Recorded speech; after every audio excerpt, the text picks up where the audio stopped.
I am seriously thankful for the backstretch workers. These people are the hardest working people I know, period. Not just in the horse racing industry, period. They are taking care of these horses 24/7. The hot walkers, the grooms, people working in the stables. I mean, it's really quite incredible. Don't get paid a lot of money. Yeah. Absolutely thankless job. There is an emotional attachment to these horses because they spend so much time with them. Excellent call out by you. This is VSiN At The Track. Now here's your hosts, Mike Somich and Aaron Halterman. Welcome in here, VSiN At The Track. I am Mike Somich. He is Aaron Halterman, and we are presented by First Bet, the official racing sponsor of VSiN, as always. Before we get into it, happy Thanksgiving, Aaron. Special Thanksgiving episode dropping on a Tuesday. How's it going, buddy? Yeah, happy Thanksgiving to you. You look and sound great, by the way. Love the opening. First try. We always just nail it here. Exactly right. Yeah, first recording this morning, and it's going very, very smoothly and well. And that's a great thing. Even though you're traveling, it's going so well that no hiccups at all. You're at home, right? Yeah, exactly. Just like I'm at home here, just in a random apartment. But hey, we are here. We are making it happen. Happy Thanksgiving to everybody out there as well, to you and yours. And looking forward to Gulfstream Championships meet kicking off here, Aaron. Thanksgiving this year marks the start of the championship meet down there at Gulfstream Park. We got some stakes races. We'll talk about those. We've got a Thursday and Friday preps of our big stakes race previews coming up on the show. We're going to give thanks to horse racing here on VSiN At The Track. Each of us, 3 things that we are thankful for, which I know a lot of people have trouble finding in horse racing right now. We're going to do it, don't you worry. Rags to riches, sad news with her. She passes away. We'll talk a little bit about her career. We've got a sovereignty update from Belmont. Stick around, find out what he is saying there. The Kentucky Derby future wager pool also up and rolling here. No surprise, Ted Noffey, your favorite. We'll talk if it's worth a bet. Ricardo Santana Jr. heading to Oaklawn. I know Aaron's excited. He loves Oaklawn. He loves Ricardo. Maybe he's going to get a couple more Asmussen mounts down there. Further ado, back off the 20-length romp over at Keeneland, headed to the Jockey Club Stakes. We'll talk a little about that horse, who is one of those, kind of Derby trailish horses. We think there's big things coming. And then again, the previews, the Wait a While and the Pulpit, both from Gulfstream Park Thursday and Friday, Aaron. Another loaded show. Don't forget the best bets, too. That's right. A lot going on. Like I said, it's a very, very good weekend. Horse racing is very prominent during Thanksgiving. It's known for football, but horse racing is pretty good too. Pretty crazy the amount of news we got in just a random week in November. Normally there's not anywhere near this level of news. And we'll start out with some bad news here. Rags to riches. The female champion of the Belmont Stakes 2007 beat your boy Curlin. Passes away at the age of 21. Look, Rags to Riches is a special horse. She was awesome. She was I want to say a New York bred, not positive, but one of those New York horses that was always up there at Saratoga. Got to see her run multiple times. Bummed that she passes on here at the age of 21. Yeah, a horse that'll always be near and dear to my heart. He did beat my boy Curlin. I was actually traveling home from a vacation, and we stopped at a restaurant to watch the race, and I was able to get the job done there. What a stretch battle. If you had never watched 2007 Belmont Stakes, go back and watch it. Curlin and Rags to Riches just throw it down. By the way, Curlin was the 2007 Horse of the Year. Pretty good horse to beat there for Rags to Riches. First filly to win the Belmont in 102 years. 1905 was the last time it had happened before 2007. So a special filly, an unbelievable race, and really, just ran her heart out that day to beat a horse like Curlin. So quite a loss. 21 years old. It kind of makes me feel a little old because 2007 was the first time I was got into horse racing, and I got into horse racing because of Curlin. So hard to believe that Rags to Riches and Curlin and all that group, Street Sense, Hardspun, they're all 21 years old. Yeah, they were all 3 back then. So it's been a minute here. It's been a minute, and this is one of those spots where you kind of feel bad, because we don't remember the fillies and mares in the same way we remember the colts, because we're reminded constantly of the colts in the breeding shed. You get 120, 130 children every single year from horses like Into Mischief, even from Curlin back in the day, right? And you're going to see their name in print so much more after their career than a horse like Rags to Riches, who, going to have one horse a year if everything goes right. And so you just don't see Rags to Riches' name in print as much as a horse like Curlin. It's a bummer, because some of my favorite horses are fillies. Zenyatta forever will be one of those horses, and she hasn't had progeny that we're going to see on the track long term. And so it's not a name you're going to see print very often. You're right. Yeah. I mean, the sires, they live on and on and on. Hmm. And even like as grandsires, they live on and on where, yeah, it's just not the case with the fillies and mares. So yeah, again, you're right. You do kind of, not that you forget them, but you're not reminded of them quite as much. So yeah, extra kind of a bummer when they do pass away. And it's like, boy, well, we're just not going to see that name, Yeah. any longer. So, but yeah, I'll show, like I said, honestly, when you think about it, well, when will we see a filly win the Belmont? And it just doesn't happen. Like I said, 102 years, and now next year it's still gonna be a mile and a quarter, but it's gonna stretch out to a mile and a half again once Belmont finally gets reopened, and that's the kind of the extra challenge, right, of the whole thing. We've seen fillies in the Preakness, we've seen it in the Derby even, but the Belmont is so rare. Only 3 times has it happened, so always be remembered for that, absolutely. And but yeah, as far as on the racetrack, that is one unfortunately kind of fade away. She is one of the ones where I feel like we don't talk about enough too. Like you always hear Yeah. about Rachel Alexander, you always hear about Zenyatta. Of the last 30 years, she's got to be one of the best 5 or 6 fillies that we have had. And yet her just like discussion around Rags to Riches just does not come up all that often. Yeah, I know John White wants to put Rags to Riches in the Hall of Fame. Has kind of been a proponent of that. Her resume, I think is a little light, but kind of to your point, like the big moments, winning that Belmont Stakes, and has won the Kentucky Oaks and has other big races there. Feels like that she should be in it. And you're right. It's got a weird thing because right after her was just boom Zenyatta, boom Rachel Alexandra, and that just having a Grace even after them a little bit was a horse we Yep. talked about a lot. And Rags to Riches kind of does forgotten a little bit, and that's kind of sad. But again, if you haven't watched the 2007 Belmont Stakes, go back and watch it. Hell of a Yeah. race. Super horse, phenomenal career. She will be missed. From one Belmont winner to another, Bill Mott comes out and breaks the silence around sovereignty, and it is the most non-committal commitment you'll ever hear. Basically saying, maybe I think we'll possibly have sovereignty back in the barn. He is currently back and getting some rest and relaxation, but I think we're going to see him run again. I am going to jump all over this and just say that means that Bill Mott's expecting him to be back in 2026, because why in the world would Bill Mott, who, like, literally, this is probably the question he gets asked the most in his life right now, is sovereignty going to be back? Why would you even like entertain the idea of bringing up he might be back if he's not coming back? I agree. I think this is a really good sign. It is kind of, he didn't say a whole lot in the interview, but if you kind of know and understand Bill Mott, he was pretty positive, pretty upbeat. And like you said, he's not going to just say things just for the sake of saying them. He's a pretty quiet guy, pretty reserved guy. So I think he's optimistic. And I'm just happy we got an update, because the number one Yeah. thing I get asked is what's going on with sovereignty. And I don't know, so we did get an update. Mott seems pretty excited about it. I feel like I'm the same way as you. I think he's going to run in 2026, and I think he'll hit the ground running. I think whatever happened at the Breeders' Cup was just kind of a freak thing. I don't think he ever really was that sick or anything like that. I think he's ready to rock and roll when the big races start, and I think this is very, very good news. We already got a lot coming back that seems really good. He just adds another dimension to it for sure. Yeah, I will be interested to see how many times he runs. I don't think we're going to get like one of these elongated campaigns where you get to see 10, 12 runs from sovereignty over the course of a year, but I do think you're going to see him in specific spurts. He is someone who ran well off a layoff, so I would not be shocked if this is like a 5 race campaign for the entire year. That would make sense to me. Targeting Saudi and Dubai, getting a big break, and then targeting the Breeders' Cup, working backwards from it. Yep. That does tend to lead to 4 to 5 races like you're talking about. So I think it'll be interesting. Does he go right to the Saudi Cup if he comes back? That's in February. Does he maybe run a prep somewhere? I don't know the answers to that, but he is in good hands with Bill Mott.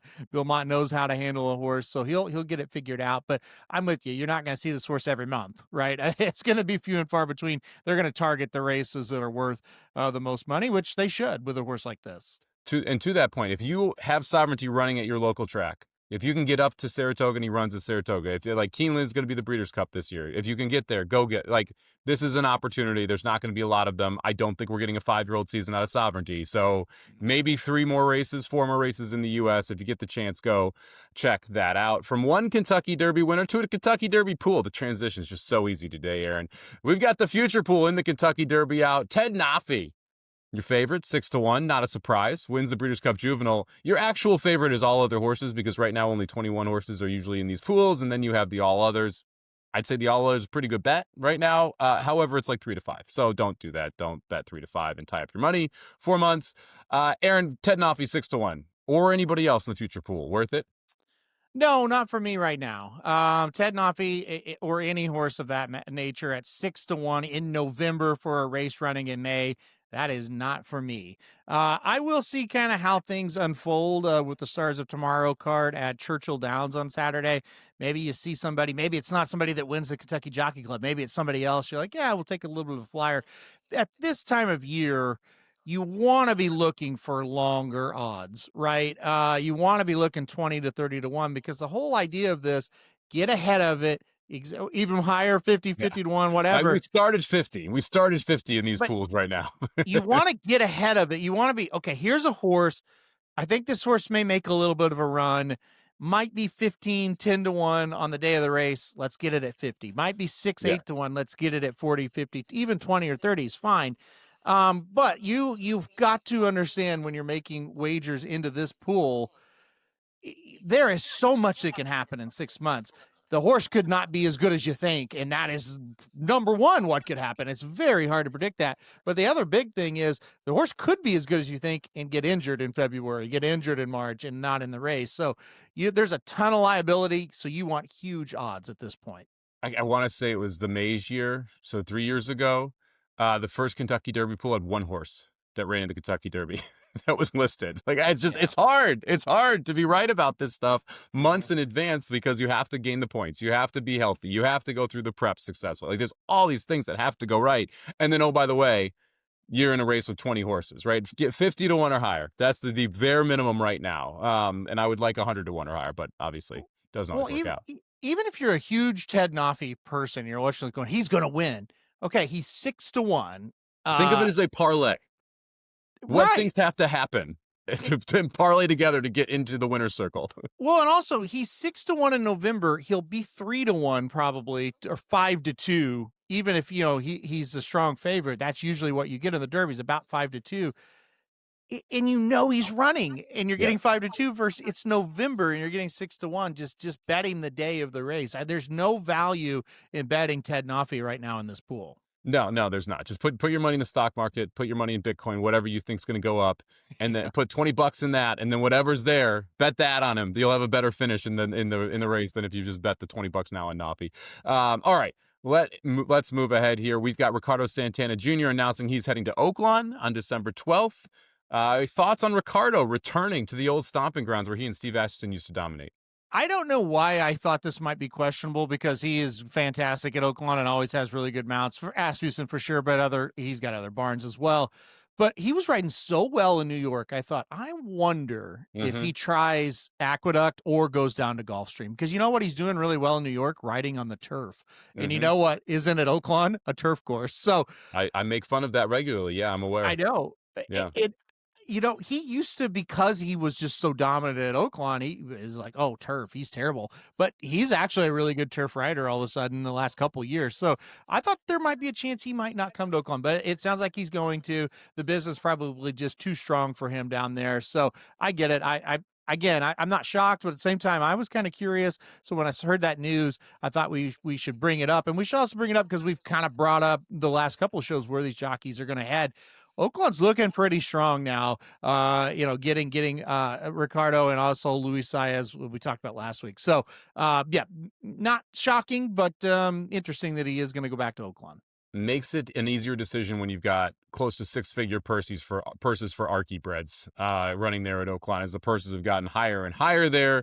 Not shocked that we're going to see Ricardo back there. Further Ado returns. We're not going to cover the Kentucky Jockey Club this weekend, but Further Ado will be back at Churchill Downs this Saturday. I know he's one that you are high on and looking forward to see running.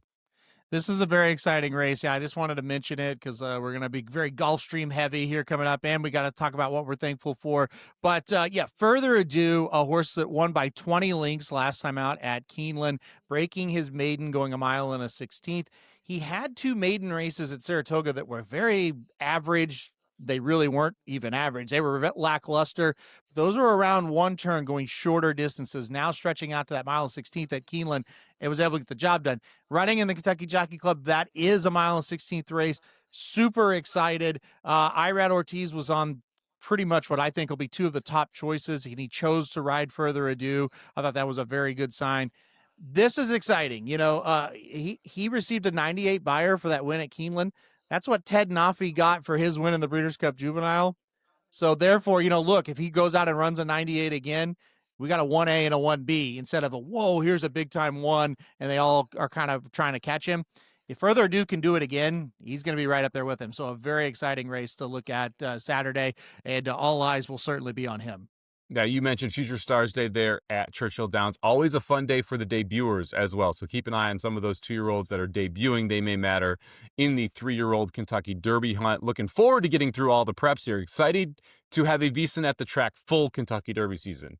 Because last year we kind of jumped in late. We didn't really get to talk about all the preps, all of our different feelings about some of these horses, who we wanted to bet early, who we didn't, what circuits we thought were the best right out of the gate. Excited to have all of that happen here this year. So stick with us here, VSiN at the Track. Make sure that you are subscribed over at VSiN Live if you're looking forward to more episodes here. If you're listening to us in podcast form on Apple or Spotify, please subscribe, rate, and review. 5 stars only. Let us know what we're doing well here and why you love VSiN at the Track. Before we jump into the feature races of the day, you think you can out-handicap me? It's time to prove it.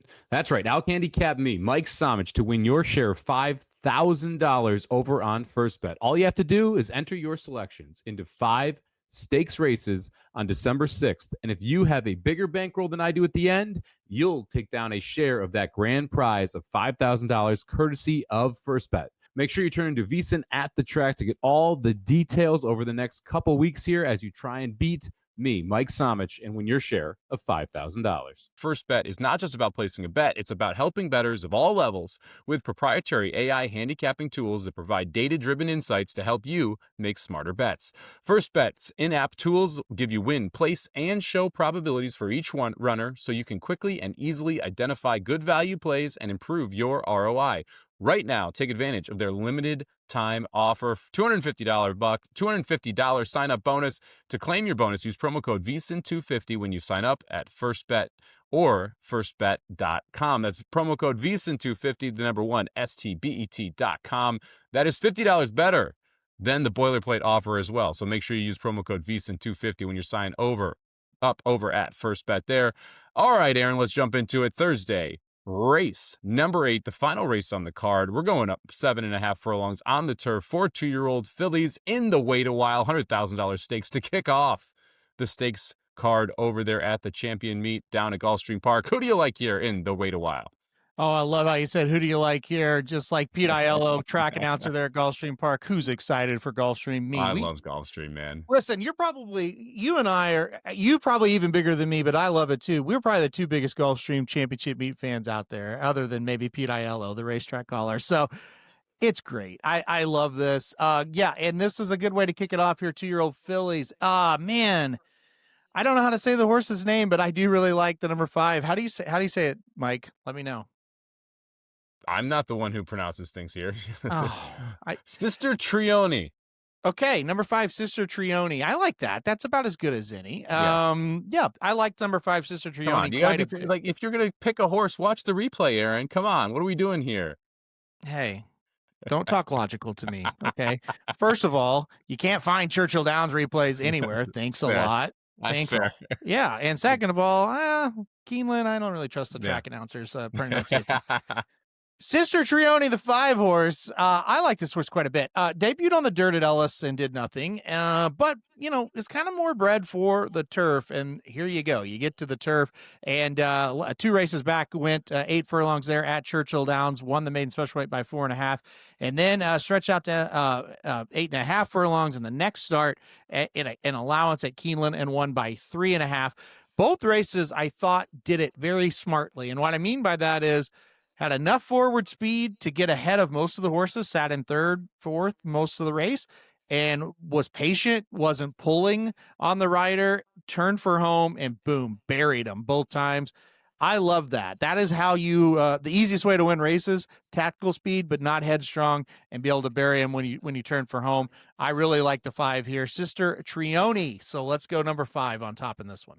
Yeah, look, I don't mind that pick at all. I agree with you, bred for the turf. Like Lemon Drop Kid on the bottom out of a Dynaformer mare as well. Like that's a very, very good turf family on the bottom. So you could see that this horse was able to take a step forward in this spot. I don't mind the pick there. I'm actually gonna go one to the inside though. Give me the number 4 horse Slippers here for Mark Casse. Miguel Vasquez rides, one of my favorite Gulfstream Park riders, Miguel Vasquez. He can find ways to get prices home, especially on the turf. This is a horse that's stretching out from 5 furlongs, but they went fast in that 5 furlong race. They ended up the race in 55-3. But a lot of times what you see in these 2-year-old turf sprints is you see very fast opening quarters. So the first quarter mile is fast, the half mile is fast, and then you see 12s after that. This is a situation where we saw a fast half mile at 44-1. They come home in 55-3, so significantly lower than 12 seconds for that final furlong there. And this is a horse that came from off the pace to do so. I thought it was a really professional effort. I think that the Spitestown and Magla de Oro influence mean that this horse is better going longer than shorter.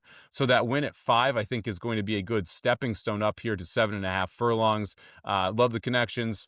Love the breeding here as well. Munnings, again, same as the same sire as the number 5, Sister Trioni. And again, the long influence on the bottom with Magdioro, I think, makes a difference. So number 4, Slippers for me. Did you consider that one? Oh yeah, absolutely. A horse I had in 3rd. I like this one a little bit as well. Saw that debut race at Gulfstream, and yeah, look, I think you're right. I think the horse can go longer. Kind of just won that race on class, really, and looked really sharp doing it. So, and look, we know Mark Casse. We know he's going to have horses that fit into these races. You think about Nitrogen last year, a horse that was kind of down here in the Florida circuit before moving up to the bigger and better races on the turf. So, Slippers, I think looks very, very good in this one. I thought the number 7 Spirit Doll looked interesting as well. A horse last time out, moving to the turf for the first time for Safi Joseph, another guy down at Gulfstream is going to win a ton of races. We know that. Won by 6.5 in what I guess could be considered the kind of a prep race for this one, right? That was an 8 furlong race there, going 1 mile on the turf there at Gulfstream. So 1 by 6.5, like I said, I think this is another one looks pretty good. Another one that could be forwardly placed.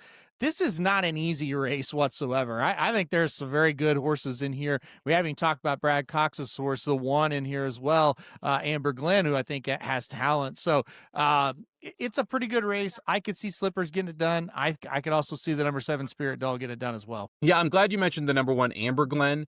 That is a horse that I think is fascinating here as well. This is the one where you mentioned it. This is a very, very contentious race. And Amber Glenn may be the best bred horse. Like we talked about the 4 Slippers, the 5 Sister Troyenne, and how they are bred. Amber Glenn, the sire is Knight of Thunder, who is by DeBowie, stands for $155,000 over in Europe. Sea Empress, who is out of by the Sea of the Stars on the bottom side. This is a horse that broke the maiden going a mile at Keeneland on debut and looked very good doing so. Just kind of fascinating horse to me here. I think the 1 could end up being a runner as well. Absolutely, yeah, and like I said, we talking and talking. We hadn't mentioned this one. How good was that debut? Kind of I wouldn't call it green, but you kind of watch the debut there at Keeneland, which the only race this horse has, and you're like, oh yeah, she could get better off of that, right? And that could put her right here as well. I mean, she looked really good to me.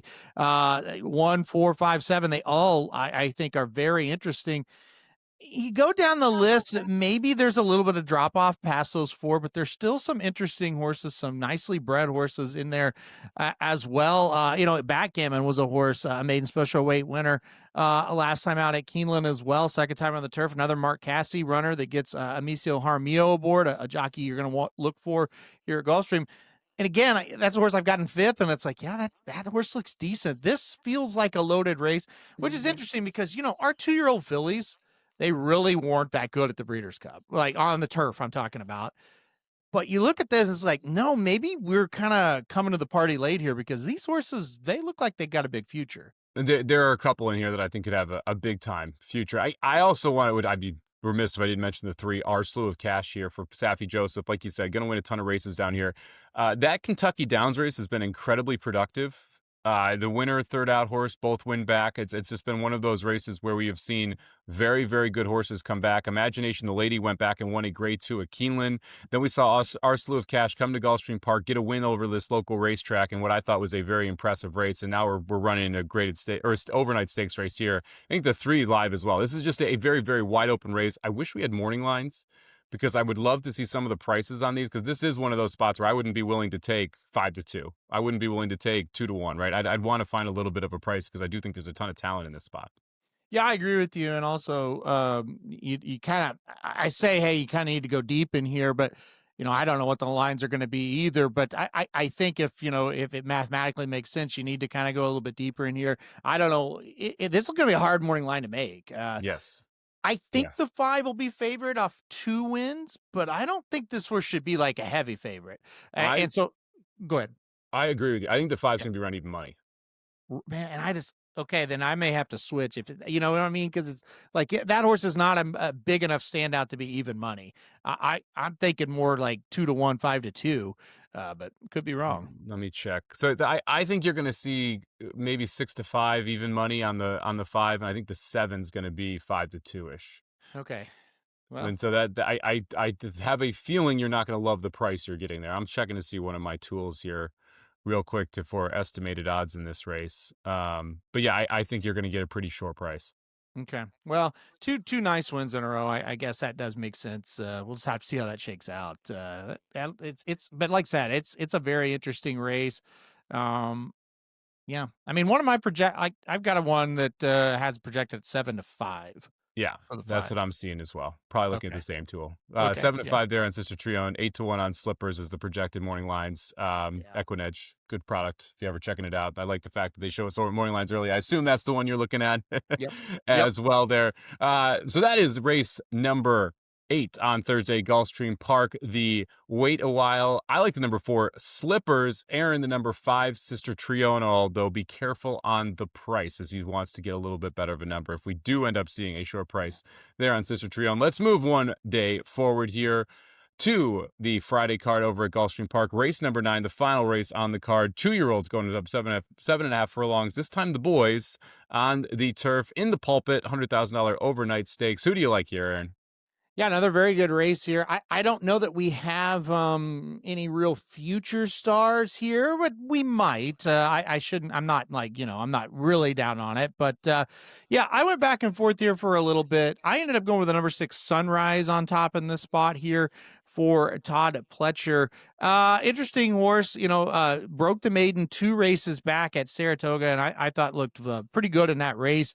Doing it, held on, basically was up towards the top and just was holding on, was able to get the job done. Went to Laurel Park next to run. I am just drawing a line through it. I just didn't think this horse liked the surface very much at all at Laurel Park. Didn't run very well at all, in my opinion. I think we'll bounce back and run better in this spot. The first 2 races, on debut, got 4th in a maiden special weight at Saratoga, and then before that victory, I thought we're much better than that one. So I'm going to go back and go to the number 6 Sunrise in this one. And I am expecting a little bit better price on Sunrise here in this one. I think this horse is not going to get bet just too hard. So give me number 6 Sunrise on top. I'm bummed. I was hoping this would be my sneaky one. I like the number 6 Sunrise as well. Well, don't be bummed if we both like it. I like this one quite a bit too. Okay. And for some of the reasons that you did and you didn't mention, I'll kind of go back to it. So the first race here, I actually throw out because this was a horse that was debuting at 1 1/16 on the rail at Saratoga. That is very hard to do. Okay. The second race is really good, but it doesn't look really good because of the buyer. This horse broke out of the 10 post and was forwardly placed, basically dueling with the leader the entire time, 2 and 3 wide, which is almost impossible to do, going 2 turns at Saratoga. So the buyer's low, whatever. The way that the horse won the race was incredibly difficult. And they also came home in sub-12s from the 6 furlong point on, which is, again, impressive considering that you were 3 wide the entire race. Drew the outside post in that Laurel race and had to steady. Like, there's other issues that happened there in that race as well. To me, this is one of those horses where the buyers look so light. I'm hoping we get a good price. because there has been, like, legitimately, who wants to break from the rails the first time starter going 2 turns? Nobody. Then you're hung outside the next 2 races. One of them is a really good win, but doesn't look good on paper. The other one, you have legitimate trouble. Also, you're wide. Like, I think the 6 Sunrise here, who's estimated to be 7-1. I would love 7-1 on Sunrise. Yeah, I don't know if we get it or not because I'm a little skeptical of the rest of this field. I think like the 8 Beyond the King is a horse that will get a little bit of action. Bronze Bullet, Uncle Aldo, the 1 and the 2, maybe get a little bit of action. I don't know how big of a price we're going to get. I'm not worried about the buyers. And I did see that they were a little bit low as well when I was handicapping, but 2-year-olds on the turf, I mean, they're still growing up. And like you said, the last race, I don't care anything about. That was just not a good effort. And like I said, had some trouble. I just think there's more to this horse. I'm with you 100% on this one. And look, I think Pletcher entering the horse here is kind of important as well, because that was not a good race there at Laurel. It didn't really scream, okay, let's go to Gulfstream and enter in a stakes race on opening kind of week, right? But he does. And so I think there is more to this horse. I'm with you. I did mention the number 8 Beyond the King. I do think that horse will end up being favored. And two good races in a row. One last time out over this racetrack. Obviously another Mark Casse horse, like I said, has looked pretty good in the last couple of starts. Yeah, the 2 of the Equinedge that we were talking about, Bronze Bullet actually showing up as the favorite 3-1. Beyond the King, your 4th choice. Skipping the Stars and Skipping Stars, the 9, and Shipmate, the 3, both 9-2. We'll see if that's actually what we go off at here. One more thing before we move on from Sunrise. I don't know if you dove into the family here. Spanish Queen, it's one of the sisters here. 3 for 5, all on turf, 2 stakes wins, including a Group 1 and Group 2. Spanish Love Affair, 3 for 11, all on turf, including 2 stakes wins. Spenderella, a full sister, 4 for 7, all on turf, 3 stakes wins, including a Grade 1 and Grade 2. Like, the family is crushed on turf as well here for Sunrise too. So I think that there are big things to come in Sunrise's future. You mentioned Behold the King. This has been the most consistent horse. I think that the water gets deeper here. We'll see if that matters or not. I should get a nice stalking trip, as there is enough speed in this race to be able to set up for this horse to sit right behind it. Shipmate, the 3, and the 9. Skipping Stars, the 2 horses I mentioned that are projected to be 9-2 here. Both of them are speed. I think they push each other and make it hard for either of them to win. You also have Uncle Aldo on the rail, who is coming out of sprint races and should show speed here as well. So I think it kind of sets up well for a horse to come from just off it. No, it definitely does. I agree with you as well. On paper, it definitely looks like that. I do think Uncle Aldo takes the lead. I think that's the one that's, it just makes sense. It looks like the fastest horse and drawn to the rail there, and Shipmate, I think, will go a little bit as well. So, yeah, stalking trip coming from a little bit off of it does make sense. You mentioned that Uncle Aldo, Bronze Bullet and Skipping Stars, 2 horses that kind of is projected to be favored over Behold the King. I don't know that that's going to be the reality of this one. I looked at Bronze Bullet for a while because, one of the trainers you do want to look at here at Gulfstream Park is D'Angelo. And again, Jaramillo aboard, kind of the number 1 jockey there for that barn. So I looked at this one quite a bit. This is an interesting horse. 2 races over the synthetic surface, 1 win and 1 second place effort and allowance. Those are both sprinting. Now we're going to the turf. We tried to run on the turf on debut and got moved over to the synthetic. I don't like this horse very well in this race, and usually with D'Angelo, you give him a lot of respect. I'm not sure. I'm pretty skeptical here. You kind of talked about, pedigrees.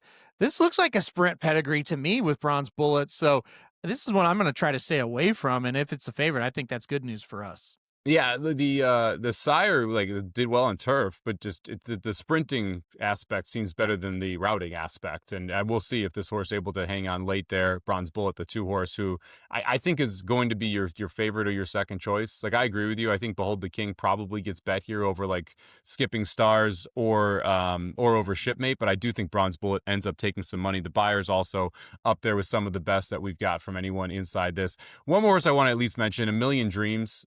Kevin Rice, one of those guys who ships all over the place and just wins races that doesn't feel like he should win. No Ortiz up though. Generally when it's an Ortiz, I bet Kevin Rice. When it's not, little more hesitant to. Did win over Synthetic. Last time out, ran third at Keeneland. Any interest in A Million Dreams? Yeah, it's an interesting horse after that Keeneland race was 46 to 1 that day and finished third in that allowance race going 8.5 furlongs there at Keeneland. I'm with you. Like I always keep an eye on this trainer, but yeah, usually a little bit better jockey. Yeah. Yeah. Saratoga turf sprints with Ortiz. That's when you bet Kevin Rice. That's when it usually works out well for you. All right. Number 6, Sunrise for Aaron. Number 6, Sunrise for Mike. Gulfstream Park race number 9. The Pulpit on Friday there, the second stakes race on the Gulfstream Championships meet card. If you're looking for an edge in all of sports, why not head over to VSiN, become a pro subscriber today? Right now is your absolute best chance. Our Black Friday special is live. For just $60, you get a full VSiN Pro access to everything we offer all the way through May 1st. That includes best bets from VSiN hosts and guests, real-time betting splits from DraftKings, Circa, and Bracco, AI-powered prop tools, and weekly wide receiver cornerback matchups, 24/7 video and replays on the VSiN Watch app. It gives you coverage of every major sport through the spring, from football to hoops to March Madness to the NFL Draft, the Masters, including guides and all of those things. You get the Kentucky Derby guy as well, which is going to be out before May 1st. Our biggest new subscriber offer of the year is here. Do not wait. Go to VSiN.com/subscribe. Now that's VSIN.com/subscribe. All right, Aaron, in honor of Thanksgiving, let's talk about what we're thankful for. I'll let you kick it up. You're a little, I actually kind of like, you're a very positive, nice list here. I don't know. I feel like I'm more of the negative, but going to try and turn it into a positive. So we'll let you go first here. What are you thankful for? You're the Grinch. I know it's not Christmas, but you're the Grinch. You're practicing already. All right. Yeah. Listen, you got to be thankful and you got to be a little sappy with this, right? So the number one thing I'm thankful for, the bettors. And what I mean by that is if we don't have you guys that are listening, we don't have a show and we don't have a sport. More importantly, betting drives the industry. No matter what anybody tries to tell you, bettors are the most important thing. No matter how bad they get treated during the year, bettors are the most important thing. Without the bettors, we have nothing. I'm most thankful for the bettors. And that means you as well, Mr. Somich. I'm thankful for you. You're a bettor as well. I know. I appreciate that I'm the first person that you are thankful for. But all kidding aside, look, if it were not for the bettors, there would not be horse racing. Everyone talks about how you need owners, you need breeders. That's cool. If no one's betting on these races, these horses are not worth what they are worth. If no one's betting on these races, you don't have these monster companies like CDI, like Naira, like Stronach. They don't exist if we're not betting. So shout out to the bettors who actually get no love throughout the mass majority of the year. We actually had someone mention the bettors at the Eclipse Awards, and like no one clapped. And it's like, come on, guys. Like, all of you are in this room because people are betting on this sport. That is why you are here. Do not get it do not mess around with this. Do not get it wrong. You are not important if people aren't betting on this sport. So, bettors out there, good on you. It's been a rough year too. So appreciate everybody who, like me, are still throwing money into the pools and sticking around, because there's a lot of things that have been frustrating. I'll talk about a couple of those coming up. My first thing I'm thankful for, and this is a transition we've seen in racing probably about 5 years ago. I love them, the big days. I'm happy. Like, I know some people don't like that they get a little chalky every now and then. I love the fact that Belmont Day is a massive day. I love the fact that Kentucky Derby Day is a massive day. The Travers Day is a massive day. I love having mini Breeders' Cups throughout the year where we get to see all the best horses, because if I am going to travel to one of these racetracks, I want to see all the stars. I don't want to just see the 3-year-olds. I'm as excited about seeing the turf sprinters. I'm as excited about seeing the turf routers and the fillies. Like, I don't want to just see 3-year-old males running in a circle. I want to see all the race stars. So I love the fact that we get these big days, and we are consistently getting big days, 4 or 5 mini Breeders' Cups a year that help prep to the Breeders' Cup. Very well said. I agree with that one as well. Yeah, it starts kind of with the Pegasus. They made that a bigger day than it used to be. It used to just be the Pegasus and a bunch of whatever stakes. Now it's a big day. You get that. You go to the Kentucky Derby and the Kentucky Oaks, the Belmont, like you said, the Travers. I mean, it's all these big time days, and it makes it a lot of fun. Huge pools that the bettors, which I'm most thankful for, are always into, and making them gigantic days as well. So it goes hand in hand. And you're right. Used to horse racing kind of spread out their stakes, Now it's a lot more condensed, and it makes for those massive days. And I'm with you. I think it's a good thing. I think it's a positive thing. I know people kind of will argue back and forth on that, but you know what? The hardcore day-to-day bettors, they're going to be there betting every day, but you can get these big, massive days, these big pools. It makes for great racing and great betting. It also makes for similar targets by horses. We get more rivalries. We get more rematches because of the way these are spread out, where it's like, guess what? You're going to run on Churchill week or Derby weekend. Great. Now here's Belmont weekend. Awesome. Here's a Saratoga race. Now come back for Travers weekend. And you have these rivalries that get established inside of these divisions in some of these races because of how it is spread out and how it is set up, which makes the Breeders' Cup even better. So love me the big days. Wish we had more of them. All right, Aaron, second thing you are most thankful for. Okay, so I first put Saratoga, and then I thought, no, that's not fair. It's part Stretch of it out. But, Yep. You know, the thing I love about Saratoga, about Hot Springs, Arkansas, Lexington, Kentucky, those are the three that stand out. Maybe Del Mar, California, it's there as well. It's not as much, but it's there. Not as much, but it is there. The towns and the places I put where horse racing is the most important thing. You know, a lot of times when we're sitting at our home bases and really nobody knows about horse racing, you're like, oh, what's that? That's weird. It kind of makes you feel a little depressed. And then you go to Lexington, Kentucky, and you go, oh, no, I'm cool, actually. Horse racing is cool. It's fun to be like that. That is cool to be in horse racing. You go up to Saratoga, and you're a celebrity, and it's like, oh, okay. I'm not just this idiot sitting around watching something nobody cares about. I love the places and the towns where horse racing is most important. You go to Hot Springs, Arkansas, you go to breakfast in the morning, everybody's got the daily racing form. Same with Saratoga. You go out at Saratoga at night, everybody's talking about, hey, what do you think about the 6th race tomorrow at Saratoga? People are thinking about it. That is awesome. That makes it special. You go out to eat at night at Saratoga. What's on? Del Mar, right? That all the TVs have horse racing on. That's awesome. Love that. That is something I am very, very thankful for. Easy check. Pro tip. If the airport you're flying into has horse racing ads, you know you're home. Like that is the easiest way, right? Yep. You fly into Albany, there's horse racing all over the place. You fly into Lexington, horse racing all over the place. I'm sure. What's the local Hot Springs airport? Little Rock would be where you have to fly in. Do we have Little Rock? May be a little too big. That's like a capital. Like, well, might not. I've never flown into Little Rock because I can drive to Hot Springs. I will tell you this: you go downtown Hot Springs, like when you go right into town, horse racing everywhere. There we go. And I should say, like, obviously Albany and Capital as well, and they still have the horse racing stuff. But that's you know what I mean. Anyway, I love the horse racing towns. I love the fact that because you're getting a bunch of people in who are betting these races, you also get good restaurants, you get good bars, you get good nightlife. There's a lot of other pieces of this that go with it that make it a lot of fun. Saratoga, obviously, always have a special place in my heart. I love Del Mar. Del Mar doesn't have the same vibe that Saratoga or Lexington does. Lexington also, like, it's just a great town, great place. You feel at home. You feel safe there as a horse bettor, which a lot of places you're like, okay, who's going to talk shit about this? Like, come on. Like, do we really need to be here? Anyway, love your second one there. I am thankful for those towns and places as well. You know what else I'm thankful for, Aaron? No. Racetracks moving away from jackpot pick sixes.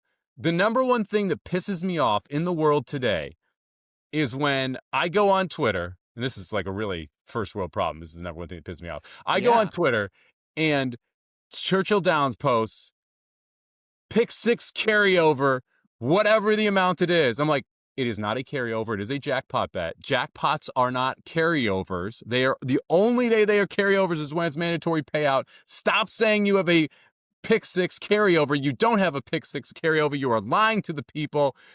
The 20, like the Rainbow Six, fine. It's fun on the big days. It's fun betting into the mandatory payout.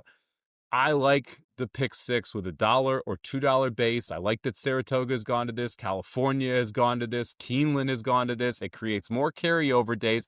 And it means that the one day you want to play the pick six at Gulfstream Park, which is when it's mandatory payout, if you don't like the card, you're still firing and you're like, I don't really love this one. At Saratoga, at Keeneland, any day you play the pick six is a good day. I wish Naira didn't have the elevated takeout on the carryover days. That kind of sucks for us, the bettors. Again, getting the shaft. Still love you guys. Thank you out there. But, it's one of those situations where I do like the fact that we get to play into carryovers more often, and we can be more selective about the cards we want to play when you're betting pick sixes. Yeah, I'm with you on this one 100%. I do think there is something to, especially the Gulfstream Park Championship meet, specifically, I feel like, where it is mandatory payout day. There is like this extra boost to a day of racing that maybe not is great, like wasn't great on paper, but it kind of made like this buzz around it. I do like that aspect. I'm not going to lie to you, but also, when are you really going to play that pick six at Gulfstream that day, right? The other days, it's just like, Yeah. I'm not. Yeah. Maybe if you're like there, it's like, oh, let's just do it for the hell of it because we're here, we're drunk, and we're having fun. But you're sitting at home, you're probably not betting it much. So anyway, yeah, I'm with you on that 100%.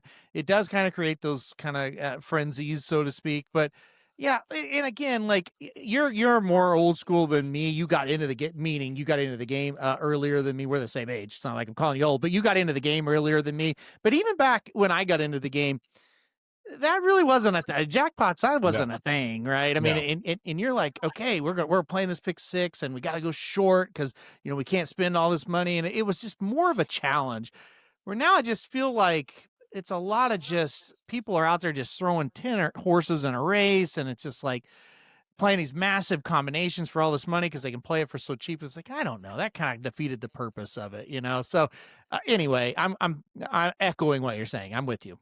Yeah, the pick six bet was always one of those where you had to nail a card. Yeah. Right? Because it used to be $2 everywhere. $2 pick six. I remember sitting in front or behind a guy at Saratoga when I was like 15, 16, and he's firing $600, $2 pick sixes at the pick six and hitting them. He actually did very well hitting the pick sixes. And I was like, that is so much money. And how it's so hard to be able to structure this ticket. And how do you do that with like picking just one? And I used to pick his brain about how he would structure pick six tickets. And like, I miss those days. I miss those days when it was like hard to put together a $300 ticket. Now it's easy to put together a $300 ticket because it's 20 cents. And you know what the difference is? If you're playing dollar pick sixes, $2 pick sixes, if you're right, you get rewarded. Yeah.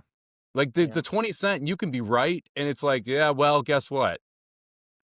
500 other people hit the all button in that race. Doesn't matter. You got 21. Like, it doesn't make a difference. It really, to me, limits the upside in some of those spots.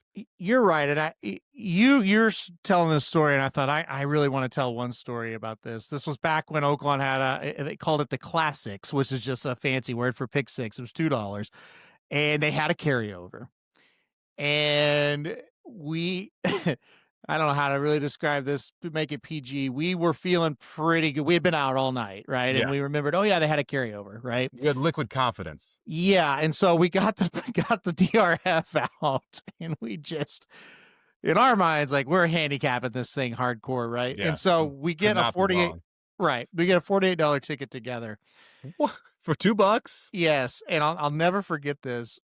We went 5 out of 6. What? Yeah, it was crazy.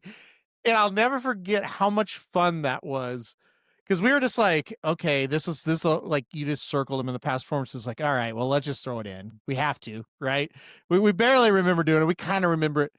And we missed the first leg. We're just like, oh, whatever. And we hit the next 5 races, and it paid 5 out of 6 paid. It wasn't much, but I mean, we made a little bit, right? But I'll never forget like going on that run and thinking, this is so much fun. Yeah. Look, and look, yeah, if it was a 20-cent bet back then, we would have just, I don't know. It just takes, I'm with you. It just takes the fun out of it. I remember specifically there was one race. It was Arkansas bred maiden special weight. There were 12 horses. 2 of them were first time starters, and the other 10 could not run a lick. And I said, forget it. We're putting the 2 first time starters in there. They were like 10-1 and 12-1. And they're like, no, we can't do that. I was like, no, these horses can't run. They can run one step, they'll win. And they ran 1-2 in the race. We didn't bet the exacta, of course, but when those horses won, we felt like geniuses that day. Anyway, long story, doesn't matter, but yes, I agree with you. Every now and then, alcohol can help your handicapping. The day I won at an HC, right, $0 going into day 2. I won day 2 and ended up final tabling. I may or may not have been drinking the entire day. We'll just put it that way. It may or may not have been happening.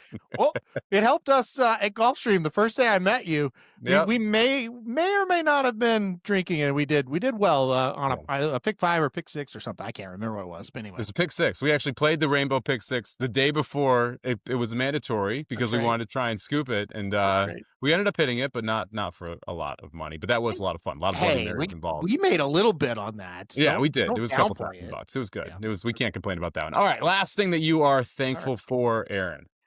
Yeah, I'll get serious here, and we get serious sometimes on the show. Sometimes we don't, obviously, if you listen Like the last 10 minutes. Yeah. I am seriously thankful for the backstretch workers. These people are the hardest working people I know, period. Not just in the horse racing industry, period. They are taking care of these horses 24/7. The hot walkers, the grooms, people working in the stables. I mean, it's really quite incredible. And the trainer works his or her ass off as well. But the backstretch workers are just an extra, kind of add on to what the trainer does. They're there, like I said, 24/7. Most of them live back there, whether it be apartments, above the barns, or there's complexes just to themselves now on some of the backstretches in the country. So these guys and girls and women, I should say, they're just incredible what they do. They love their jobs. Most of them, they take it very seriously. And I just think about it. All these horses back there worth millions of dollars, when you combine them, and these people are there. They are the ones in charge. They are the ones to make sure these horses are in great shape. So the backstretch workers, it's something I just could never do. I could just never work. I'm being honest, never work that hard for that little, let's face it. So I'm incredibly thankful for what they do. And it's really is incredible how they just every single day show up and do their job. Don't get paid a lot of money. Yeah. Absolutely thankless job. You never hear about you have the winners of the best turned out award, things like that. You'll hear about it every now and then.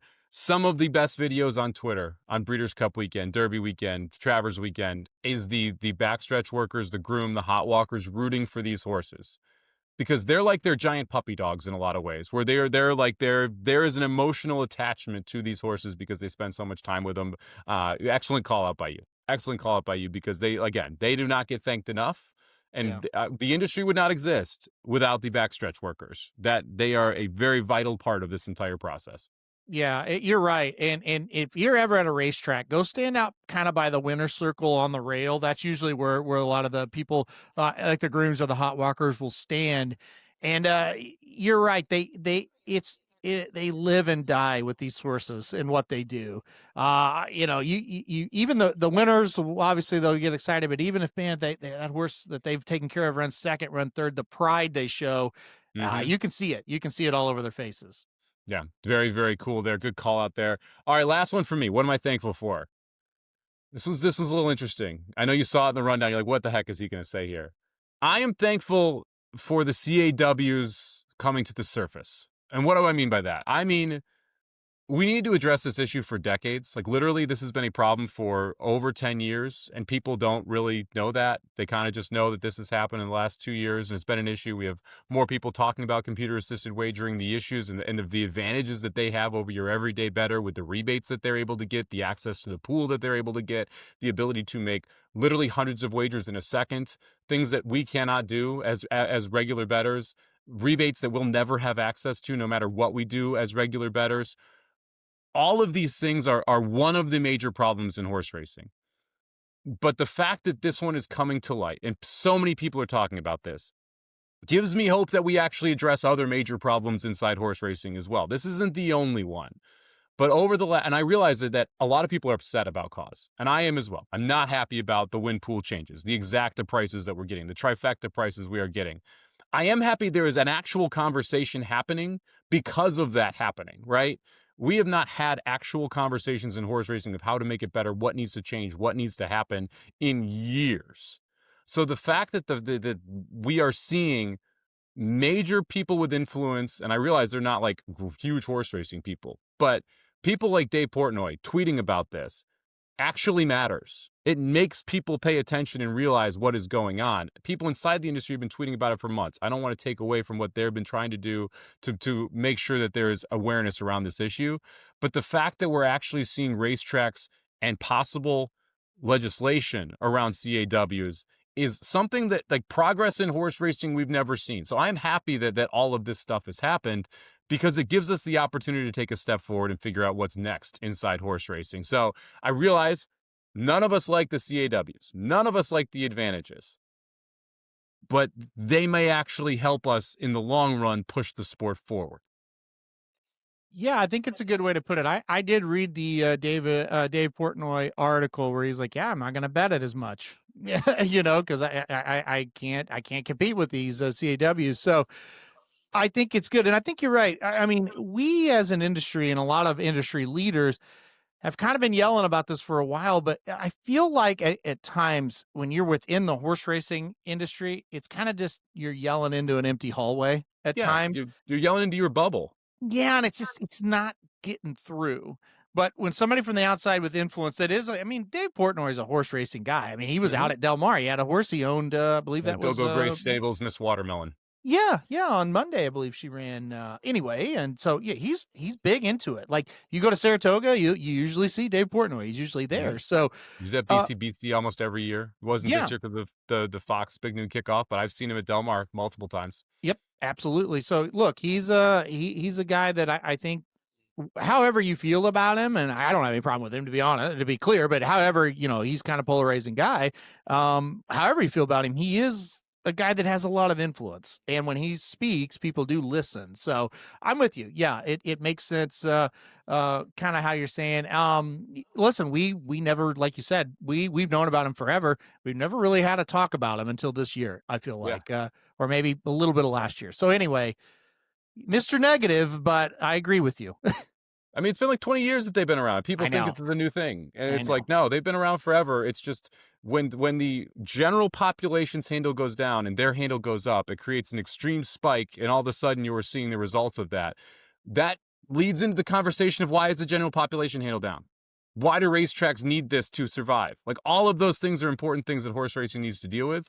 And hopefully this forces horse racing to deal with those things in a positive manner versus continuing to try and protect their slice of the pie versus growing that pie. Anywho, those are the things that we're thankful for. I promise there was some positives in there. I like Aaron's, the bettors, the backstretch workers. So, my big dates was good, but I had one real positive. You had three. So kudos to you there as I went a little Grinch on it. So if you're looking to bet horses, you think you can out handicap me? It's time to prove it.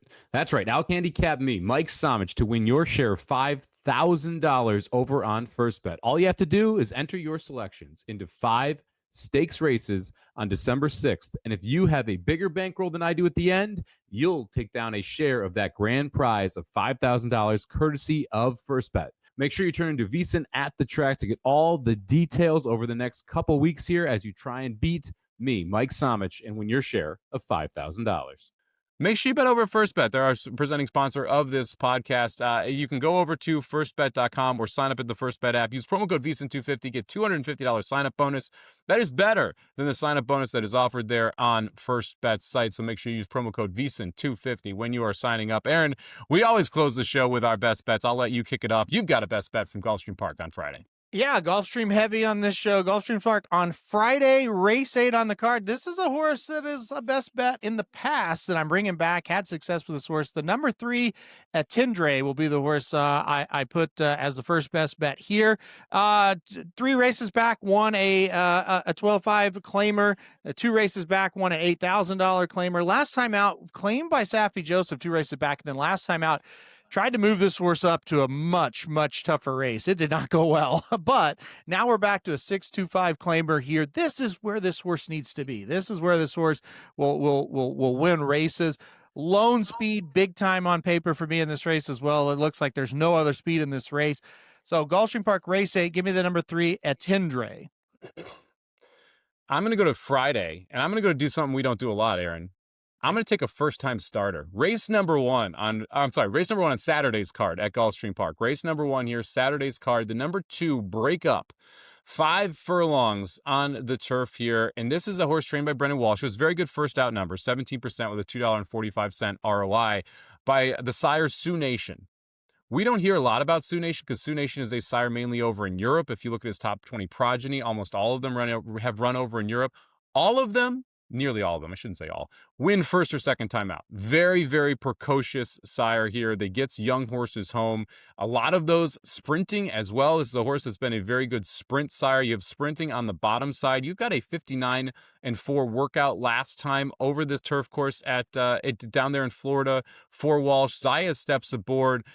This is one of those horses that I think comes out and absolutely fires right out of the gate. I love the breeding. I love the fact that it's a Sioux Nation horse who I don't think is getting enough love as an early sire here. And Brendan Walsh knows what to do with him. Give me the number 2, Break Up. First time starter, race number 1 on Saturday, going 5 furlongs on the turf course.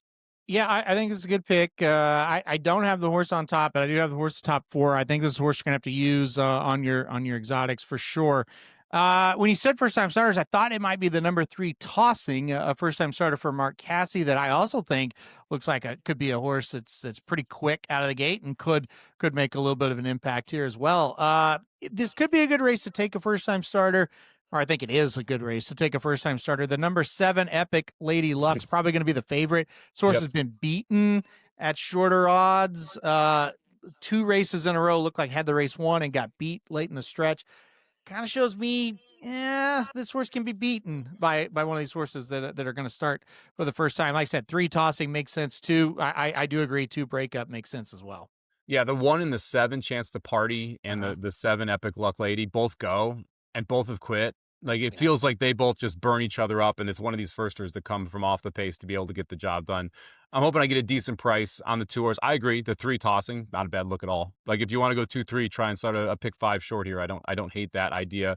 That's race number 1 at Gulfstream Park on Saturday. Give me the number 2 Break Up. Aaron's second best bet headed to race number 6 on Gulfstream Park's Saturday card. Yeah, race 6 at Gulfstream on Saturday. Let's go to the number 4 Private Thoughts. This is a horse that kind of just been a win machine here at Gulfstream Park over the years. So far in 2025, 3 out of 4.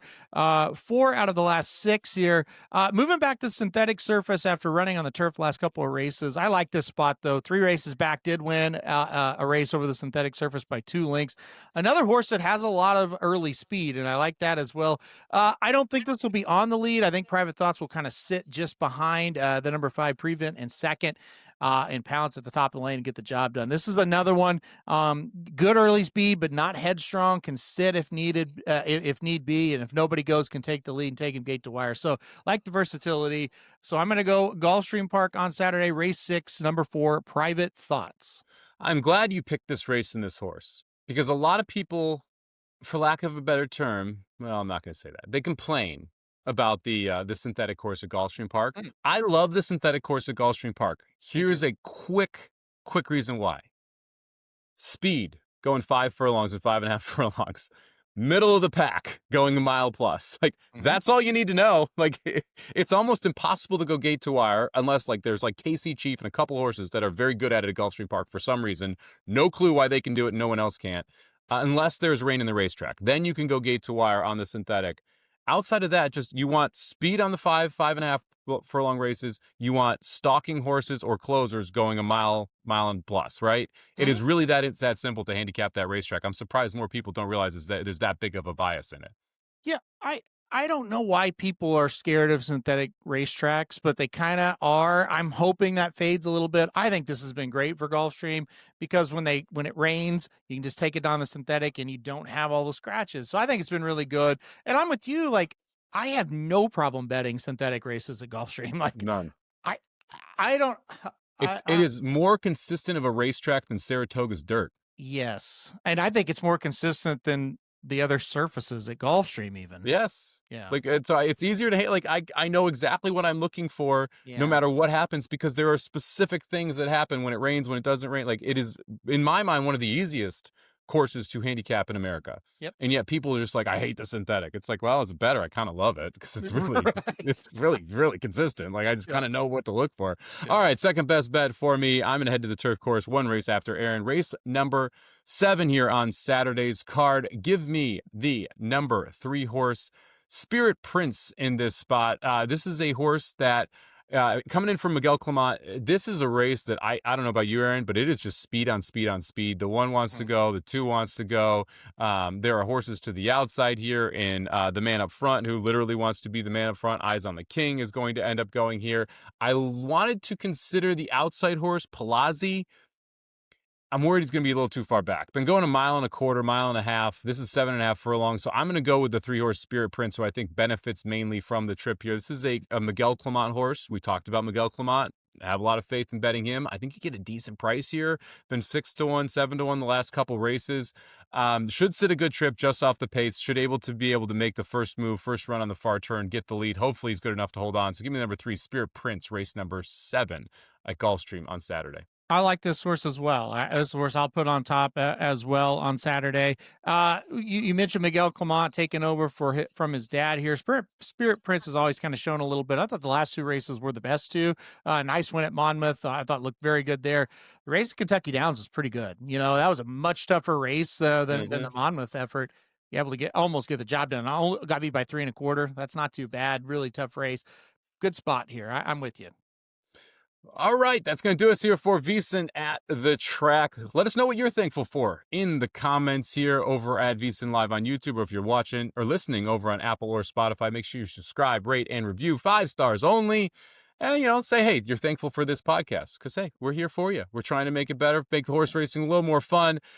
For Aaron Halterman and our super producer, Matt Deutsch, who put up with a ton of problems today that no one's going to hear about. He's but the it was hero awesome. today. He's The entire process, Matt, shout out to you. Happy Thanksgiving to Matt. Happy Thanksgiving to you, Aaron. Happy Thanksgiving to everybody out there listening. And good luck at the track.